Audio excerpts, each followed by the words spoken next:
మే నెలలో జరగబోయేటటువంటి AP teachers ట్రాన్స్ఫర్స్కి సంబంధించి preferential కేటగిరీలో అప్లై చేసేటటువంటి టీచర్స్ అందరికీ కూడా ప్రెజెంటు మెడికల్ క్యాంపులు అనేవి జరుగుతూ ఉన్నాయి. ఆ మెడికల్ క్యాంప్లో కన్సర్న్ టీచర్స్కి ఇష్యూ చేసినటువంటి మెడికల్ సర్టిఫికేట్ని లీప్ యాప్లో అప్లోడ్ చేయడానికి మనకి ఆప్షన్ అనేది ఎనేబుల్ చేశారు. సో ఈ ప్రిఫరెన్షియల్ కేటగిరీలో ఎవరైతే టీచర్సు ట్రాన్స్ఫర్స్కి అప్లై చేయాలనుకుంటున్నారో మెడికల్ బోర్డు చేత లేటెస్ట్గా తీసుకున్నటువంటి మెడికల్ సర్టిఫికేట్ని ఎలా అప్లై చేయాలో మనం ఒకసారి ఇప్పుడు చూద్దాం. ముందుగా కన్సర్న్ ఎంప్లాయ్ యొక్క user name, password, treasury ID, next leap app attendance యాప్కి పెట్టుకున్నటువంటి పాస్వర్డ్ ఇచ్చేసి లాగిన్ అనే ఆప్షన్ ద్వారా యాప్లోకి లాగిన్ అవ్వాలి. లాగిన్ అయిన తర్వాత మనకి హోమ్ పేజీలో ఇక్కడ ఈ మెడికల్ సర్టిఫికేట్ని ప్రిఫరెన్షియల్ కేటగిరీ మెడికల్ సర్టిఫికేట్ని అప్లోడ్ చేయడానికి గవర్నెన్స్ అని చెప్పేసి దీంట్లో మనకి పొందపరచడం జరిగింది. ఈ గవర్నెన్స్ దీని మీద మనం ప్రెస్ చేసిన తర్వాత ఫస్ట్ ఆప్షన్ సిఎస్సి ఉంది. సిఎస్సిని సెలెక్ట్ చేసుకోవాలి. తర్వాత teacher information system TAS concern ఎంప్లాయీకి సంబంధించిన డేటా మొత్తం ఇది. దీని మీద ప్రెస్ చేశాక లేటెస్ట్గా దీనిలో మనకి కొత్తగా ఒక టైల్ యాడ్ చేశారు. అది వచ్చేసరికి ప్రిఫరెన్షియల్ కేటగిరీ అని చెప్పేసి, అంటే ఆల్రెడీ ఎవరైతే అంతకుముందు టీఏఎస్లో వాళ్ళకు ఉన్నటువంటి డిజేబిలిటీ అంటే ప్రిఫరెన్షియల్ కేటగిరీకి సంబంధించి ఏదైతే డిజేబిలిటీ మెన్షన్ చేశారో ఆ డీటెయిల్స్ అన్నీ డిస్ప్లే అవుతాయి అన్నమాట. కేవలం ప్రిఫరెన్షియల్ కేటగిరీలో ఉన్న వాళ్ళు మాత్రం డిజేబుల్డ్ క్యాండిడేట్స్, నెక్స్ట్ మిగతా క్యాండిడేట్స్ ఎవరైతే ఉన్నారో వాళ్ళకి సంబంధించి మాత్రమే ఇందులో డేటా అనేది డిస్ప్లే అవుతుంది. లాగిన్ అయిన తర్వాత ఆటోమేటిక్గా కన్సర్న్ ఎంప్లాయీ యొక్క ట్రెజరీ ఐడి, నెక్స్ట్ అట్లాగే నేమ్ డిస్ప్లే అవుతాయి.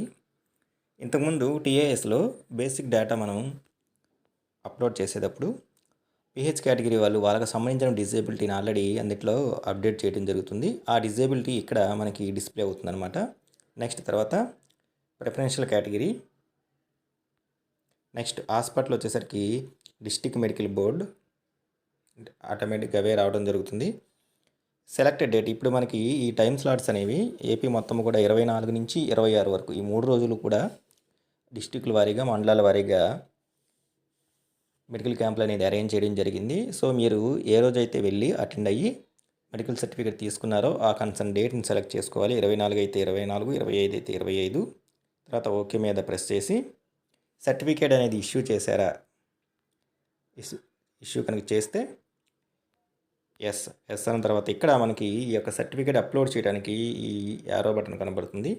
దీని మీద ప్రెస్ చేయాలి. ప్రెస్ చేస్తే ఆటోమేటిక్గా పీడిఎఫ్లో మనం ఆ సర్టిఫికేట్ని అంతకుముందే స్కాన్ చేసి పీడిఎఫ్ ఫార్మేట్లో ఉంచుకోవాలి.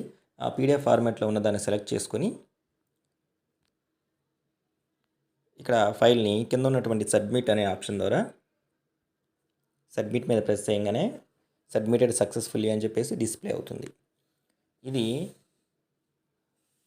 8 ఇయర్స్ లోపు ఉన్న వాళ్ళు, అంటే 8 ఇయర్స్ లోపు ఉన్న వాళ్ళు ప్రిఫరెన్షియల్ కేటగిరీ వాళ్ళకి ఇది క్లెయిమ్ చేయడానికి కుదరదు. కాబట్టి ప్రిఫరెన్షియల్ కేటగిరీ ఉపయోగించుకొని 8 ఇయర్స్ కంప్లీట్ అయ్యి రేపు కంపల్సరీ ట్రాన్స్ఫర్లో లెగిసేవాళ్ళు, నెక్స్ట్ అట్లాగే ఇప్పుడు ప్రిఫరెన్షియల్ కేటగిరీలో ఉండి రేషనలైజేషన్లో ఉన్న వాళ్ళు ఎవరైతే ఉన్నారో వాళ్ళు మళ్ళీ ఇంకొకసారి ప్రిఫరెన్షియల్ కేటగిరీ ఉపయోగించుకోవడానికి అవకాశం ఉంటుంది.